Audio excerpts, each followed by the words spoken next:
You're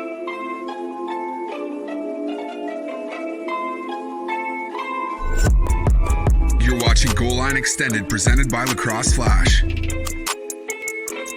What's going on, Lacrosse fans? Welcome to Goal Line Extended on the Lacrosse Flash Podcast Network. Today is Friday, June 18, and I'm your host, Ryan Holzfuss. Glad that you could join us ahead of Father's Day weekend, where we unfortunately do not have any lacrosse, but a weekend off definitely won't hurt anybody. And then the PLO will be back in action next weekend from Baltimore, beginning on Friday night with the Whipsnakes, the defending champs, taking on the Atlas at historic Homewood Field. The Atlas coming off a big win against the Redwoods, their first of the season, and the Whipsnakes escaping an overtime scare against the Cannons, keeping that undefeated streak alive, and they'll each play 2 games this weekend, as every team will do so twice over the course of this season. And our guest today, his team is fresh off the first of those 2 long weekends. And I said before, a weekend off shouldn't hurt anybody, but let's hope that this Waterdogs team, who is coming off a really hot weekend with back-to-back wins, can keep this thing rolling here heading into week 3. As I welcome in today's guest, who's been unleashed by the Waterdogs. He totaled 5 goals last weekend, along with a 2-pointer on Friday night against the Chaos.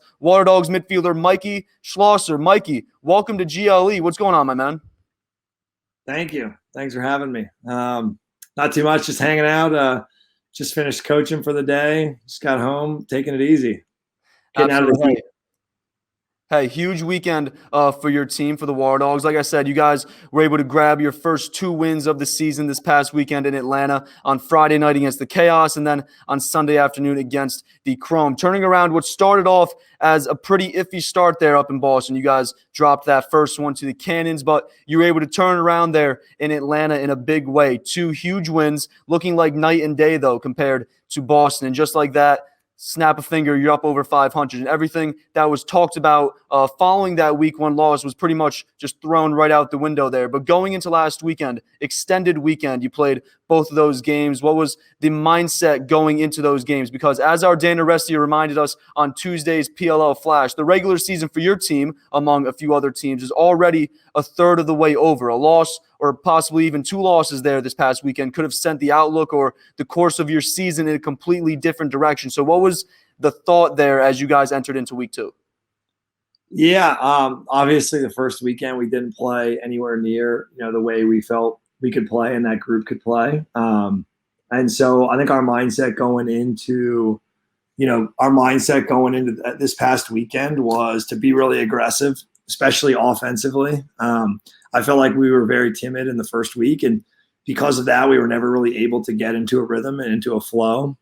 And so our big thing this past weekend was be aggressive and, don't be afraid to make some mistakes. And I think by doing that, we made a few more plays early, which kind of got us going. And, I think it helped the defense a lot. I think we have a really strong defensive unit, and we allowed them to actually get in a rhythm as well, because we finally scored a few goals.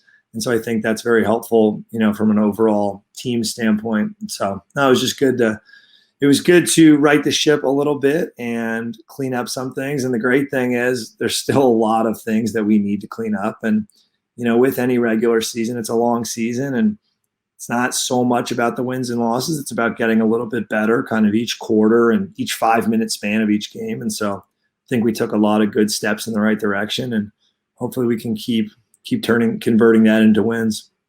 Absolutely. You guys are a third of the way through the season, but still a long season ahead. A lot of time here to figure out, obviously, as you're saying, some things you can improve on here as we get into the next couple weeks. But I think the thought process for many coming into this season, I consider myself a part of the many, and I think you can even say the many is more like the most. I think most people expected this Waterdogs team to make a huge leap up from last summer in Utah. Obviously, the team's first as a franchise, being the first PLL expansion franchise. We knew there was going to be some getting used to. It's hard to just put a team together and then just put them out on the field and hope that it all works, especially in the quick time that they had to get ready for last summer's PLL Championship Series, and especially just considering in a league with as much talent as the PLL. Wins and success don't come easy, and it got even harder this offseason with all the talent coming in. But given all the moves that Coach Copeland made this offseason, especially offensively, he brought you in the entry draft. He drafted Michael Sowers 2nd overall in April. Michael Krause, his first-round pick from the year before, he returns after choosing to play in the MLL last summer. And then Ryan Brown, kind of the catalyst of all these moves that Copeland made this offseason. He sent a second-round college draft pick to the Atlas for him back in March. So with all these new pieces offensively, we knew there was going to be some growing pains, and we saw a lot of that in week one. But it seems like with 3 games now under your belt, those growing pains have been alleviated, or at least starting to be alleviated. And it looks like everyone is starting to settle into this offense and settle into their individual roles. Is that how, you and the rest of this team sees it now, just, 3 games in?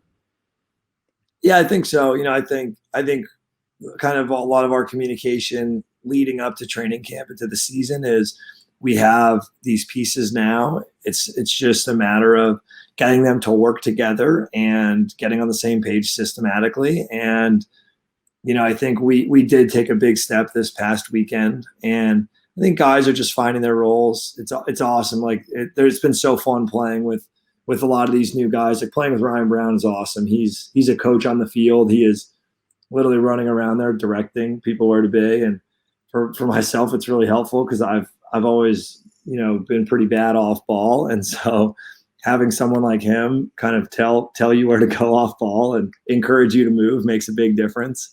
And then it's great playing with Zach again. And Connor Kelly and I, became pretty good friends when we were in San Diego together on the practice squad. And so it's been fun to actually play with him, and I love his game. And, all these guys, we have a lot of old Outlaws guys and a lot of the new guys that I've just met kind of for the first time or starting to get to know. It's really cool. It's just a great group of people you want to hang out with and you want to be around. And that makes all the difference, I think, in this league, because you don't get to spend a ton of time together. And so when you do, if you really enjoy it and it's good people to be around, it makes the experience, what you want it to be. And I think it allows you to be more successful when you have guys that care about each other. So it's been a lot of fun. Absolutely. It's one thing to just win games, but winning games, having fun, obviously, all comes together. That's what we want to see there. Your Waterdogs team coming together here. A handful of new offensive weapons to go along with some of the defensive additions that Coach Copeland made this offseason as well. Notably, Eli Gobrecht and Dylan Ward there via trade on the defensive end. So for the most part, a whole new team again kind of coming together. We expected there, to be those growing pains like I mentioned, but figuring it out here quickly, though, early in this season should bode well for further success down the line. And then one guy, you mentioned his name there, that really figured it out and settled in nicely this weekend, Ryan Brown. I mean, you had 5 goals plus a 2 over that 2-game span. Brownie had to one-up you here. He totaled 8 goals while shooting over 50%, able to hit his spots this weekend and getting his shots to fall. But a guy with his skill set, his ability to shoot with the ball and hit virtually whatever spot he's going for. Obviously, you said coach on the field. What's it like playing with a guy like that, and what does he bring to this Waterdogs offense? Yeah, he brings so much as an offensive leader, communicating, and he's so good at moving around the field, and it just makes people have to pay attention to him all the time. And I think that allows us Dodgers to kind of, have more room to operate and be able to dodge with confidence and kind of think to go to the goal first. And that ultimately is opening us up to, be able to pass the ball as well. And yeah, it's been awesome. It's been a lot of fun, and it's cool because I still think we have so much to learn and we have so much to improve on. And there's always something you can learn. There's so many good players now and so many good teams. You got to always be kind of adapting and improving if you want to have any chance to be successful at all. And if you don't, it's pretty cool. The league shows you if you don't bring your A game, you get smoked, and that's what happened to us week 1. And so we got to keep trying to bring our A game to give ourselves a chance. Absolutely. Ryan Brown, he put up a huge weekend down there in Atlanta after what was a very quiet week 1 on the stat sheet for him. He took 7 shots against the Cannons, none of them finding the back of the net, but a much different outcome here in week 2. 3 goals against the Chaos on Friday, 5 against the Chrome on Sunday. So Ryan Brown starting to get into a groove here early. Your entire offense getting into a groove here should only mean for good things to come for this offense. And speaking of more good things to come, the hope is that Mike Sowers should be healthy and available come next week in Baltimore. He missed the past weekend due to what's being called an upper body injury, aka concussion, but we hope that he's all right and that we'll hopefully see him soon. But filling his shoes just fine this past weekend was Ben Reeves, which it sounds kind of crazy to say that a former Tewaaraton winner is filling in for someone, and he might have taken that narrative to heart there, as Reeves scored 3 goals in Friday's win, and then he tallied 2 and an assist on Sunday. So Dr. Ben Reeves settling in as well with the new pieces on this offense after totaling just 3 assists last summer in Utah. What's it like playing with a guy with his size, speed, and just pure lacrosse talent and just knowledge of the game? Yeah, it's awesome. He's a great guy. It's been really fun to get to know him kind of off the field a little more and on the field.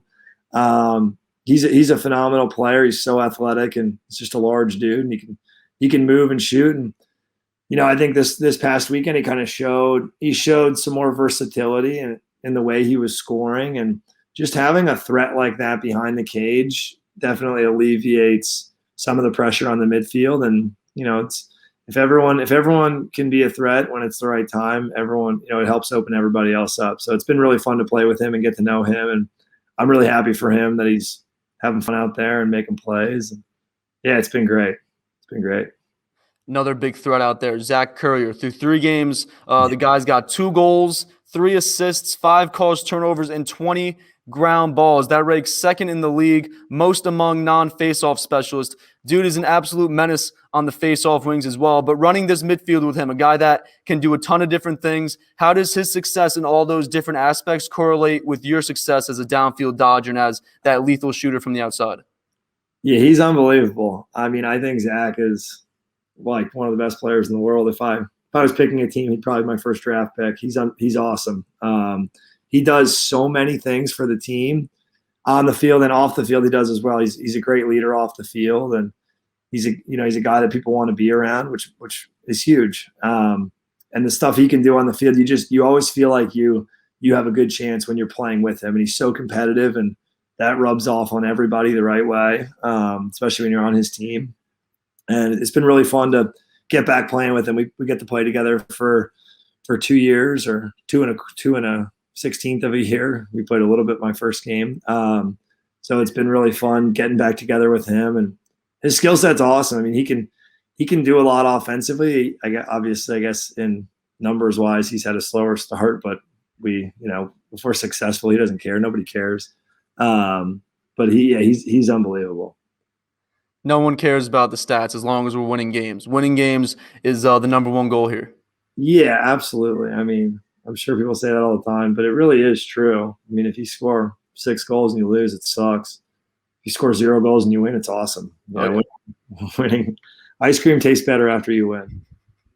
Really talented offensive group that you guys, obviously, or offensive midfielder group, excuse me. You got yourself, Zach Currier, Connor Kelly as well. He's been playing a pretty big role here, especially we saw it this past weekend in Atlanta. How does his skill set kind of play towards your strengths as well? You got that downfield dodging, in your arsenal. He's more of that just quick dodger from up top, trying to get some good looks, get some good feeds. How do you play off him, Connor Kelly? Yeah, he's a phenomenal player as well. I mean, he really can do it all. He can dodge hard and shoot the ball on the run. He can also kind of go back and forth like Zach does and break people down in close. And so he really is kind of like that mix, I think, between, I guess, myself and Zach. Like, he can do both really well. So he's pretty phenomenal, and he can shoot the lights out of the ball. He's just a fun guy to hang around. He's a good dude. So I've really enjoyed playing with him, and I think we're developing more and more confidence. And we have Snyder too. Like, Drew Snyder's awesome. He's such a good, smooth player. Like, I've learned so much from him, and it's so great to be around him again. He's another great leader. He's a great leader for our team, and he does all the right things and puts everybody in a great position. And he's definitely, I feel very fortunate to play with him again, because I learned so much from him in Denver, and just mindset wise, in terms of, as a team, what we're trying to accomplish. It's cool to be around that more. It's been a real treat to play with Connor and all those guys. Cool dudes. I heard you say that a few times. Cool dudes here on this Waterdogs team. That's what we like to hear. Ton of Canadians, we should say. We talked about Zach Currier before. He's just one of 6 Canadians on this Waterdogs roster, most of them being on the defensive end, but you got him and Ben McIntosh there in the midfield. Ethan Walker, 4th-round pick out of Denver. He's on the unavailable to travel list, but should be joining this team very soon. And then Ryland Reese. I consider Ryland Reese a pretty revolutionary player at the LSM position. He has 2 goals from behind the 2-point line already this season, just through those 3 games, and then he's also a key piece in that face-off game as well. But with all these Canadians on the roster, how much of that box influence have you noticed here early on, if any? Yeah, I mean, it's I think it's cool because we have a healthy mix between guys with a ton of box talent and box experience, and then guys who have no box talent or box experience. Maybe not none, but just play a different style. And so it's nice to be able to kind of shift between the two. And I think the worlds collide in the field game where it kind of you have some of those longer dodges, but then later in possessions, you're catching the ball off of a swing pass and attacking in closer quarters. And so a lot of that kind of Canadian box background translates really well there. And just the toughness, all those Canadian guys, like their demeanor and the way they play the game and the way they approach the whole experience of playing, I really appreciate, and I love hanging out with those guys. And it's a really great group. Tough guys, those Canadians. We saw Zach Curry, first play there last year in Utah. He dove right into the goal. First sight we got of Zach Curry in the PLL. But one of the more Canadian-heavy teams in the PLL, to add another Canadian, like I said, Ethan Walker should be joining the fold with this offense very soon, and then we'll wait to see how Coach Copeland plans to implement him whenever he joins this team. But Mikey, I mentioned before, you entered the PLL this offseason through the entry draft after playing for the Denver Outlaws the past couple of seasons in the MLL. Through 2 weeks, 3 games, what's the biggest difference that you've noticed between how the PLL game is played with a few notable rule and field dimension changes compared to that of the MLL? Yeah, there's definitely some differences. The games are a lot shorter. Like they go by really fast, and that can help you and hurt you. It kind of, if you start off on the wrong foot, it gives you less time to kind of right the ship. However, with that being said, though, the shorter 2-point arc kind of also gives you an opportunity to get back into a game a little easier than I think the MLL.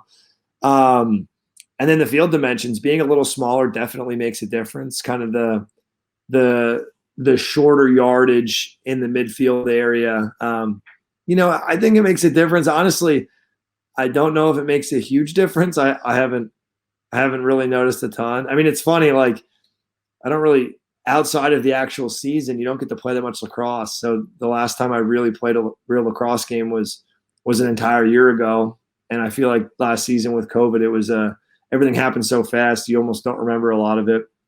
And so adjusting to some new rules didn't feel that weird, considering I hadn't played a real lacrosse game in a long time. And so, I think there's definitely some difference. I love the shorter shot clock. I think it encourages transition. It encourages you to go to the goal sooner in possessions and take risks and make plays. And I think it's so good for the game, because when people tune in and you see the up and down action and the risk taking, and you see the athleticism of all these guys, it's pretty awesome to watch. So I think they've done a good job with the rules. Absolutely. You got the shortened field, shortened shot clock, all kind of playing a role here in how guys get accustomed to the league. But you definitely getting started real well. The shortened field for you, I'd imagine, is more of a benefit, just in terms of your downfield dodge. You got a smaller field to work with. Is that something that you've noticed, or you said you really haven't noticed too much, but something that you might be able to take advantage of here through the rest of the season? Yeah, I don't really know. I mean, I guess I don't know if I've noticed a huge difference. If anything, like less space probably maybe hurts me, but I guess we'll adapt and just try to play better, try to be better. That's the name of the game. But once again, I already feel like I forgot what it feels like to play on a larger field. So I guess it's not really something you think about anymore. Getting accustomed to the rules right away. Yeah, I try not to overthink. It's something that's, you have zero control over, so there's no point in diving into it too much. It's just, here's how the rules are, here's how the field is, time to play.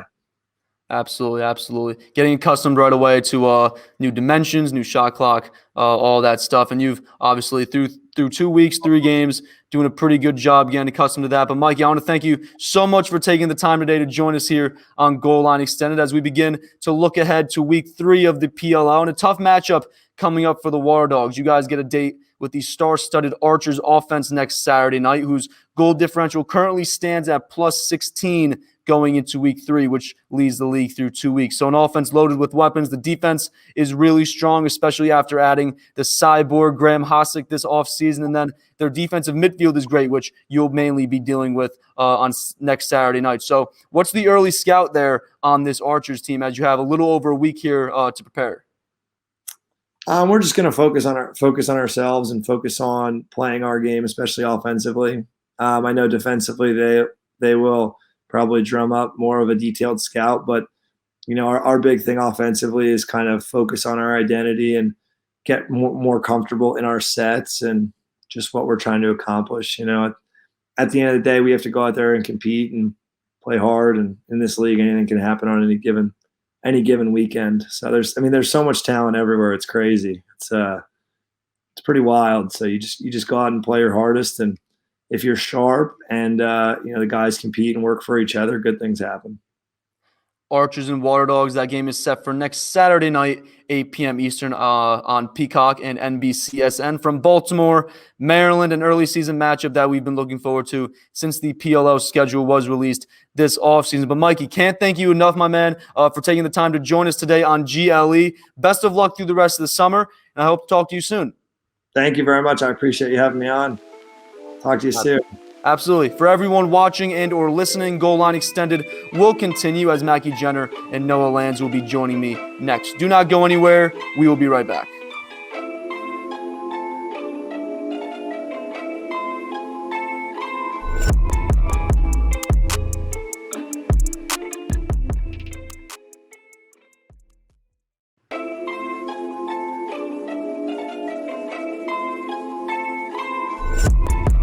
You're watching Goal Line Extended, presented by Lacrosse Flash.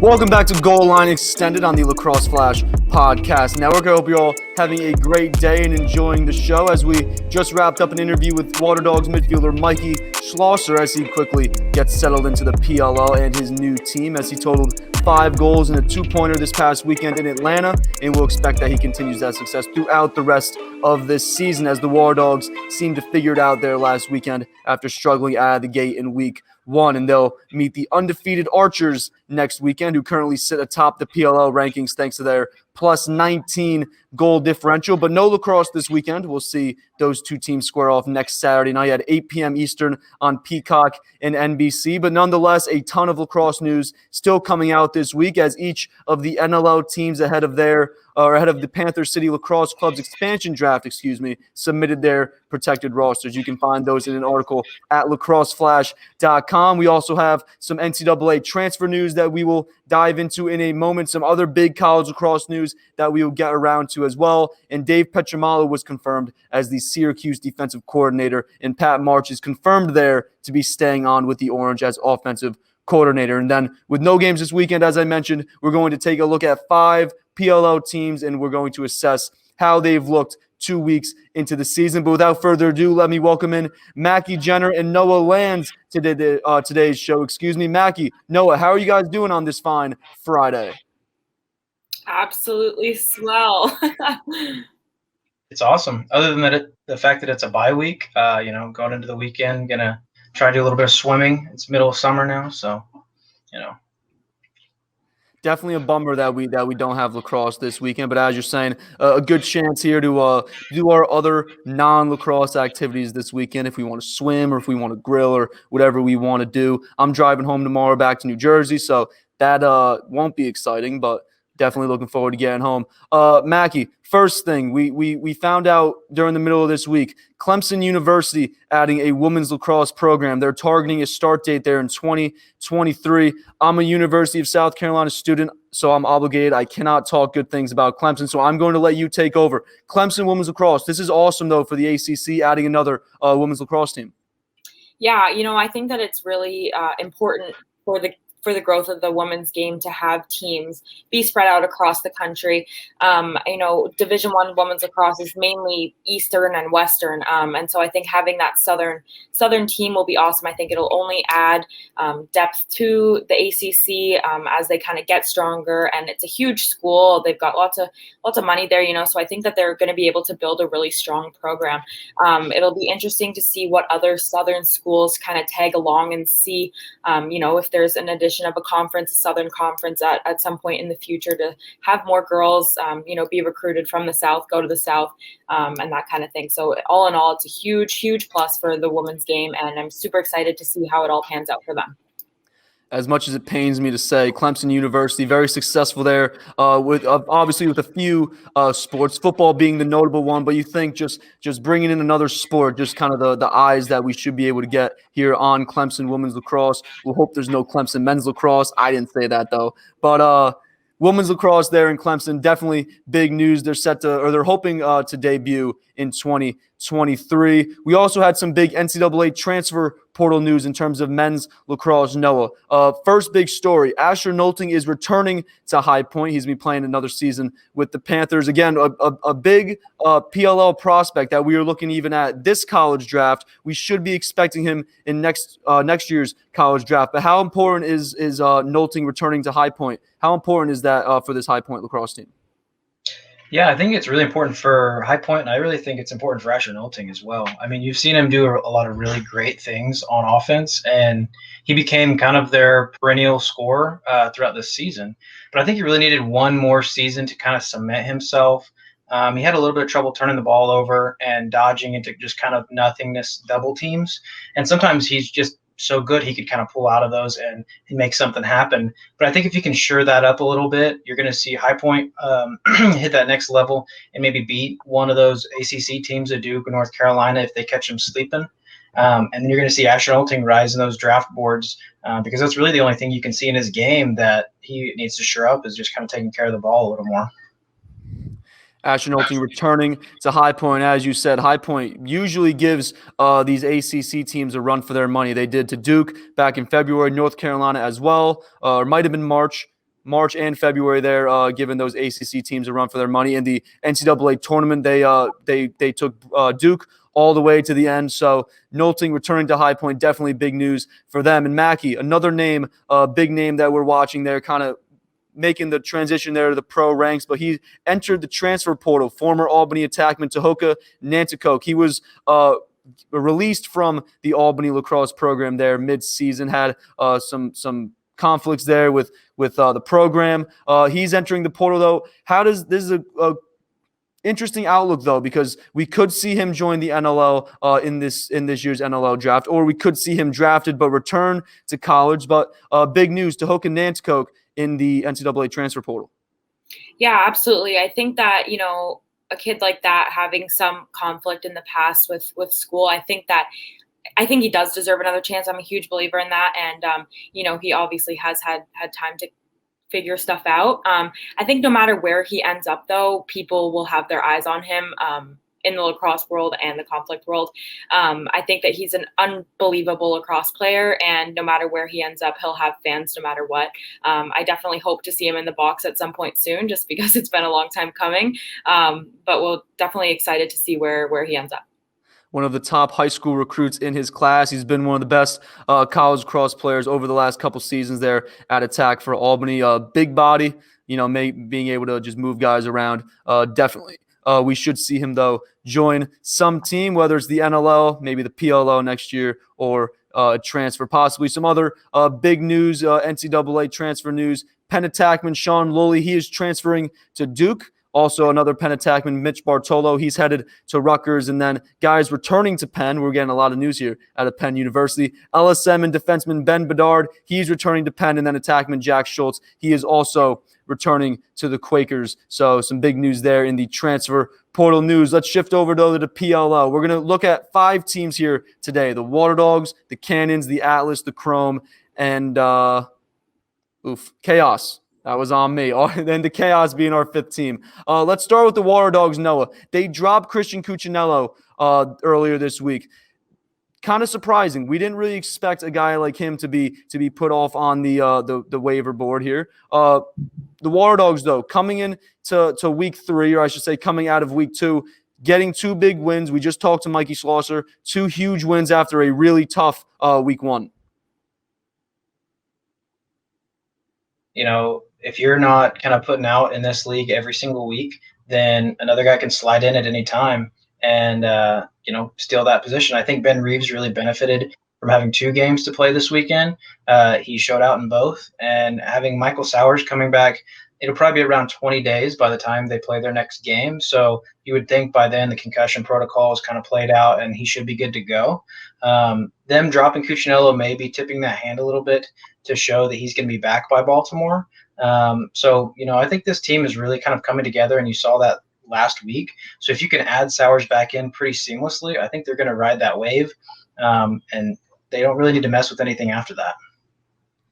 Dropping Christian Cuccinello. We're expecting Mike Sowers to be coming back very, very soon. And then even thinking with the unavailable to travel list, Ethan Walker is currently on that list. We could see him joining this Waterdogs active 25 at some point in the near future. But their defense kind of coming together. We're looking at like a Ben Randall, Liam Burns, Eli Gobrecht combination there down low that seemed to work for this team. You also have BJ Grill there, another name that you could throw in as well, Chris Sabia. So this Waterdogs team coming together, a very, very tough week 1, but they were able to turn it around there in week 2. And Maki, the Cannons are a team that, expansion team. We didn't have, huge expectations, but they are playing great lacrosse. They're 1-2, but opening game against the Redwoods in week 1, Friday night, they took the Redwoods all the way to the end. They had a big lead at one point there in the game. Last week against the Whipsnakes, all the way to overtime, they took the defending champs, and then obviously they got that week 1 win over the Waterdogs.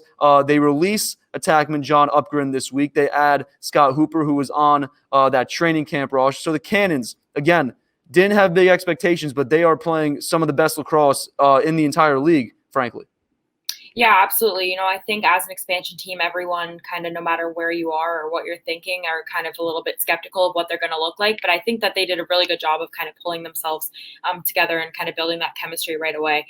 You have Paul Rabel, who is definitely back to the game, and he's been playing really well. And of course, you have the best player in the league, Lyle Thompson, as your leading attacker and also leading the league in goals. So, I think the combination of those two, just having that leadership role, is really important on the offensive end. But, you have some good rookies out there too. But, I think this team as a whole, with Brody Merrill and Simoneau and Kelly on the face-off, are just really helping them all look good. And I think that this is definitely a playoff-looking team because they have had some close losses, but I think that if, they can get some confidence out of that, then I think that they're going to be rolling. The Whipsnakes and the Archers are the only teams that have a better goal differential than the Cannons, and the Cannons are 1-2. Pretty remarkable to think about that. And then you brought up Lyle Thompson, best lacrosse player in the world. You have a chance, as we've been saying the last couple of weeks, if you have Lyle Thompson. So the Cannons being in a good spot. And Noah, Nick Morocco has been playing unbelievable. Big storyline here through the first 2 weeks, first 3 games there for the Cannons. The hottest goalie in the league thus far this year. I think they're really playing that energy because this defense was probably their biggest question mark coming into the season. And when you have a goalie who's standing on his head the first 3 games, it kind of makes your defensive unit settle down a bit and settle into their roles. So I think that can only help them. I don't expect him to play at as high a level as he is right now the entire season. That would be ridiculous. He would be, an MVP level candidate. But if he can maintain, this and maybe a little bit less throughout the season, I don't think the Cannons are going anywhere. And when you add in how well Drenner and Deemer Class are playing, he's just kind of these complementary pieces to Lyle and Paul Rabel, at the midfield. They just play so smoothly, and it doesn't look like there's any conflict moving the ball. They're really functional in every piece of the field. Absolutely. This team coming together, as you said, 1-2, one of the best score differentials in the league. 7 teams of the 8 make the playoffs here in the PLL. So you obviously just don't want to be that 8th team. But the Cannons looking like they could fall somewhere there in the middle of the mix as they've been playing great lacrosse here over their first 3 games. But you brought up the defense kind of being a question mark coming in. A team that really has big question marks right now on the defensive end is the Chaos. And they just lost defenseman Kyle Thorin, a rookie who was on their reserves there for the last 3 games. Kind of how that works, if for everyone that is not aware, if you have a player on your reserves roster for 3 games in a row, that player then becomes available to any team. Any coach can pick that player up. So Kyle Thorin falling under that category, he was left on the reserves roster by Chaos head coach Andy Towers. Nat St. Laurent of the Redwoods grabs him. So a big move there for them. But the Chaos, how do they figure this out, Noah, these defensive struggles? Because as Dan said on our PLL Flash show on Tuesday, you can't ask Blaze Reardon to make 20 saves every game and say, oh, this is the only way we're going to win is if you make 20 saves. Noah, how does the Chaos defense figure this out? Yeah, I mean, I think part of the deal is, and I know it sounds weird, but getting their offense figured out, because the ball is on the defensive side of the field a lot. And when that happens, it's hard to be fundamental. You're going to lose a lot of energy really quickly. And then when you're a defensive team that may not be the best to begin with, when those types of things start happening, it's just a downhill slide. So I think they need to really play a game that it may not be as fast as they've liked to play in the past. They need to slow the game down and give this defense time to rest, and they need to give this defense time to match up. I think matching up correctly for this defense is a huge deal. Jack Roulette seems to be, their number 1 cover guy. He's been a little, penalty minute happy thus far. And I think he's just trying to set a tone. I don't think it's because he's getting outplayed all that bad, but he really needs to kind of shore that up a bit, because they get bit with a lot of penalty goals. So if they can, subtract that a little bit, kind of keep some energy on defense, I think they just really need to figure out their matchups and who's going to cover what, because right now they're just they look like they're a little confused. And, that part of that is just we're 3 weeks into a team that hasn't practiced a whole lot, but they don't have a whole lot of time left, being 0-3 with a 9-week season. You're a third of the way there, essentially. So you got to get to it. 0-3, and yes, the Chaos are a third of the way. And I talked a little bit with Mikey, because obviously the Waterdogs, they were 0-1, and then coming into week 2, if they were to lose one of those games, 2 of those games, their outlook on their season could have been drastically different. The Chaos, though, in that boat, 0-3, score differential is not looking good. Obviously, goals do count when you're thinking about playoff purposes, but 0-3, tough start there for the Chaos. We'll see if they can turn it around here as we get into the later parts of the season. But Maki, the Atlas turned it around there in week 2, like the Waterdogs did. Struggled in week 1, and then week 2 against the Redwoods, who we're looking at as one of the top teams and ranking towards the top in terms of the 8 teams in the league. The Atlas came out last week and upset everybody. 7% of PLL fans picked the Atlas to win that game. None of us did. We all had the Redwood, so call us all out there. How does this Atlas team keep it rolling, though? Jake Caraway, rookie, has been phenomenal there. He was phenomenal, I should say, on Saturday afternoon. How does the Atlas keep this rolling here? Yeah, I think that they really just needed that one win. I think that, when you look at the team, they have a good foundation. They have Buchanan and Net, who's been playing unreal. They have Baptiste, who, I think hasn't been playing at his best, but I think that with that win, he can kind of get some confidence back. But, you have rookies like Logan and Caraway that come out and just light it up, and that just gets everyone fired up to play. And I think that with that big win against the Redwoods, they're going to start to have more confidence. And, everyone likes an underdog. When 7% of people pick you to win, that only lights your fire even more. So I do think that this is a playoff contending team as well. And, it only goes up from here, I think, for the Atlas. The Atlas, their Twitter page tweeted something yesterday that 7% of people right now have them beating the Whipsnakes, which I think is kind of generous. That's what I tweeted. I think it's kind of generous that we got 7 people believing in the Atlas here. I won't be one of them taking the Whipsnakes. I'm putting it out there already. I don't know about you guys. I got the Whips in that. I see nods. That's all I got to know. But Jack on Cannon, as you said, struggled there in week 1. He actually got pulled for part of that game in week 1. But week 2, you saw how good he is, especially up and tight with guys right in front of his face. He is one of the best goalies, really, in my opinion, the last couple seasons, one of the best goalies in terms of in tight, close quarters for there. And then moving on here, our last team that we're going to touch on here real quick, the Chrome, because they've been rattled by injuries here through the first 2 weeks. Jordan Wolf went down in week 1. We saw Randy Stotts during training camp go down with an injury, most likely an ACL injury. We're expecting him to probably miss the rest of this season. Very, very unfortunate there for Stotts. And then we saw just this past weekend, Jesse Bernhardt went down with what looked like a non-contact injury. We never like to see those injuries. So Noah, how does this Chrome team turn around? Because rattled by injuries, starting the year off 0-2, even though they've played in 2 tight games for the most part. And as Dan mentioned on Tuesday as well, it seems like they kind of beat themselves in certain areas. How does this Chrome team turn around? If any team is going to turn it around, it's going to be the Chrome, just because they have that type of chemistry and that type of energy that they seem to build off of every year. I think the biggest piece for them, being so snake-bitten on offense, is Justin Gutterdink.